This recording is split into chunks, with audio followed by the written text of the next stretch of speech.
ជាអ្វីជាទេវបុត្រធ្លាក់មកផែនដីឬក៏ជាអ្វីឲ្យប្រកាស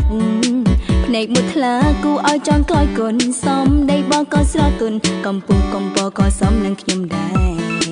ប្រាប់បានទេបេះដូងខ្ញុំកាត់អីដំណើរការមិនប្រក្រតីដូចជាមានអ្វីខុសធម្មតា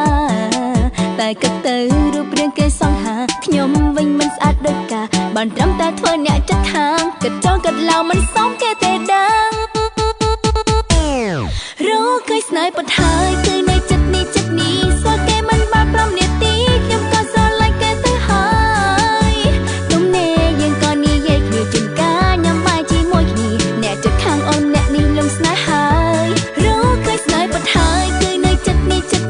តែថ្ងៃមួយយើងទៅបាច់គ្នាចោលទីដែលយើងធ្លាប់មានក្តីសុខ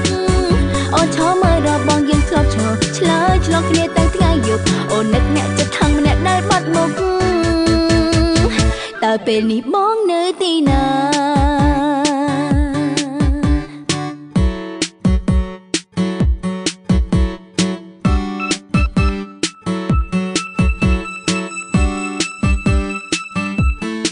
ប្រាប់បានទេបេះដូងខ្ញុំកាត់អីដំណើរការមិនប្រក្រតីដូចជាមានអ្វីខុសធម្មតា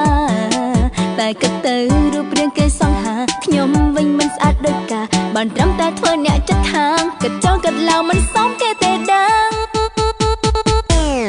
រកឃើញស្នេហ៍ពិតហើយគឺនៅចិត្តនេះស្គាល់គេមិនបាន5នាទីខ្ញុំក៏ស្រឡាញ់គេទៅហើ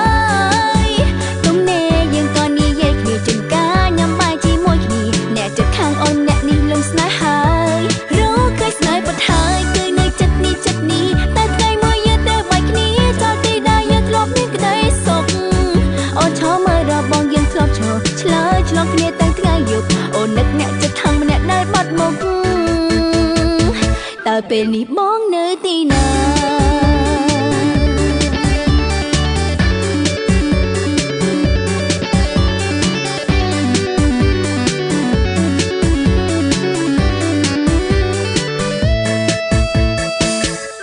រកឃើញស្នេហ៍ពិតហើយគឺនៅចិត្តនេះស្គាល់គេមិនបាន5នាទីខ្ញុំក៏ស្រឡាញ់គេទៅហើយ